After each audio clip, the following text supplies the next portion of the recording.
Fala, meus amigos, tudo bem? Vamos trabalhar hoje aqui uma novidade, entre aspas, que será positivada na nova lei de licitações e contratos, que é a chamada matriz de riscos. Por que novidade, entre aspas? Por que é uma novidade, entre aspas? Porque a matriz de risco ela já tinha previsão em algumas leis específicas. Por exemplo, a lei das PPPs, das parcerias público-privadas, a lei 11.079 já previa ali a matriz de riscos. Na lei do RDC também tinha uma previsão ali bem singela, mas o TCU, ele em alguns acórdãos já colocava uma indicação para que fosse utilizada a matriz de riscos nas contratações integradas, né? Ele já sugeria essa utilização para as contratações integradas do RDC. Então, na lei do RDC tinha previsão ali básica e o TCU recomendava nos casos concretos. E também, mais recentemente, teve a lei das estatais, a lei 13.303, também trouxe ali uma previsão relativa à matriz de riscos. O problema é que não tinha uma previsão na lei geral. A lei 8.666 ainda não tem, porque ainda está em vigor, a lei 8.666, não tem uma previsão voltada para a matriz de riscos. E aí, como é que você faz? Alguns autores eles sustentam que é possível você aplicar sim a matriz de risco nas contratações regidas pela Lei 8.666. Por exemplo, o professor Flávio Amaral Garcia sustenta isso. Ele, a partir de uma lógica de diálogo das fontes, economicidade, eficiência, ele sustenta que é possível importar para a lei geral essas previsões específicas que eu mencionei. E aí, a partir dessa ideia de uma interpretação sistemática, diálogo das fontes, você pode utilizar a matriz de riscos nessas contratações gerais, até para concretizar o princípio da eficiência. Eu trouxe até uma previsão aqui, em que ele coloca que todo e qualquer contrato pode ser instrumento de compartilhamento de riscos. É uma lógica do próprio contrato, seja ele um contrato privado ou um contrato administrativo.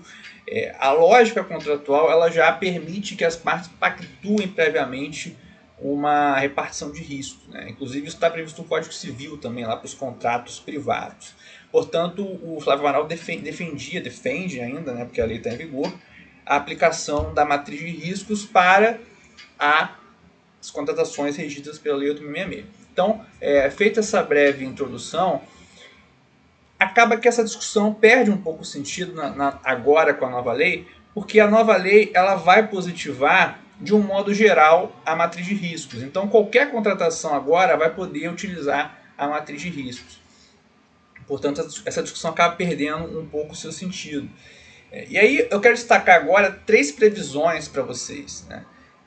A primeira é o próprio conceito de matriz de risco. Porque eu estou falando aqui de matriz de risco, previsão setorial, aplicabilidade às contratações gerais, mas o que é a matriz de risco? E aí a nova lei facilita um pouco para a gente, porque ela traz um conceito. Lá naquele artigo 6º, que é o artigo que lista vários conceitos, a nova lei ela vai conceituar também a matriz de risco. Mas antes de você ler o conceito, olha para mim que eu vou tentar explicar de uma forma bem simples e bem grosseira até, para que vocês entendam. Depois a gente parte para a parte técnica aqui da lei. Mas basicamente matriz de riscos é você, previamente à celebração do contrato, pactuar qual risco vai ser de responsabilidade de cada uma das partes. Então, por exemplo, o risco de demanda vai ser de responsabilidade do contratado. O contratado se responsabiliza pelo risco de demanda. Um risco relativo ao caso fortuito, força maior, é de responsabilidade do poder público. Então você pactua previamente qual parte vai ficar responsável por cada um dos riscos que podem vir a se materializar no futuro. Então você pactua previamente uma repartição objetiva de riscos. E o conceito da lei vai mais ou menos nessa linha.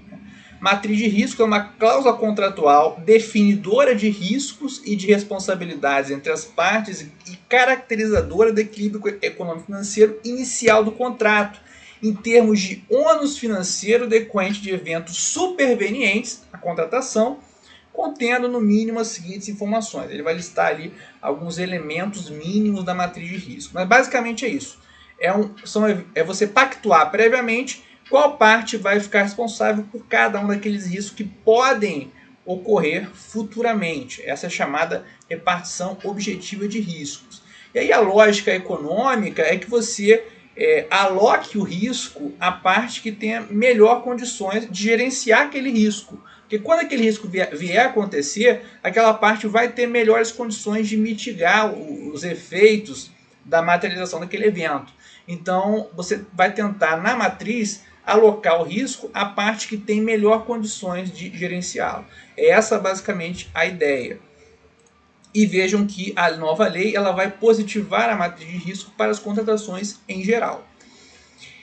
E aí, essa é a primeira previsão. Eu falei que eu ia destacar 3 previsões da nova lei.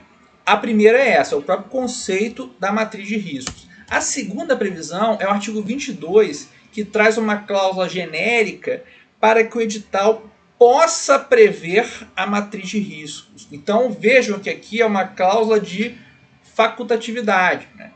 A lei faculta a previsão da matriz de riscos previamente à contratação. Não é uma obrigatoriedade, é uma facultatividade, pelo menos pela literalidade do dispositivo, do artigo 22 caput.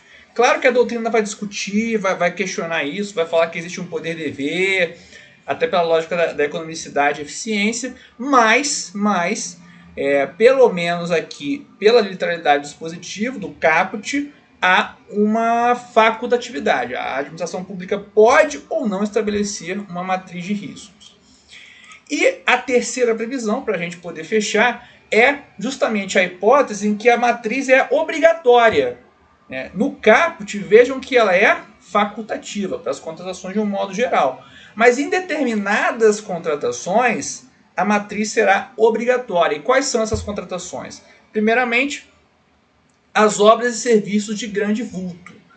E aí faço uma remissão ao artigo 6º, inciso 22, que conceitua o que são obras e serviços de grande vulto, que são aqueles acima de 200 milhões de reais. Então, para essas obras e serviços de grande vulto, você vai ter que prever uma matriz de risco. É obrigatório, não é facultativo. E, além disso, nos regimes de contratação integrada e semi-integrada. Obviamente, não vou aqui conceituar esses regimes de contratação, porque isso daria um vídeo à parte. Mas se você quer que eu conceitue, que eu explique melhor, bote aí nos comentários para a gente poder, em um futuro vídeo, explicar. Mas se for contratação integrada ou semi-integrada, você também vai ter que utilizar, vai ter que prever uma matriz de riscos previamente à contratação. Então vejam, 3 previsões. Primeiro, o conceito. Segundo, a ideia de facultatividade prevista no caput do 22. E, em terceiro, os casos em que a matriz ela é obrigatória, que são obras e serviços de grande vulto, que são aqueles acima de 200 milhões de reais, e nos casos de contratações integrada e semi-integrada. Então, pessoal, basicamente são essas as dicas que nós temos para hoje. Peço que vocês curtam o vídeo, deixem uma curtida aí que é muito importante para a gente, e comentem aí caso vocês tenham alguma coisa para acrescentar, dá o feedback que é importante, tá? Então, basicamente é isso, pessoal. Fico à disposição para eventuais dúvidas e até uma próxima oportunidade. Muito obrigado.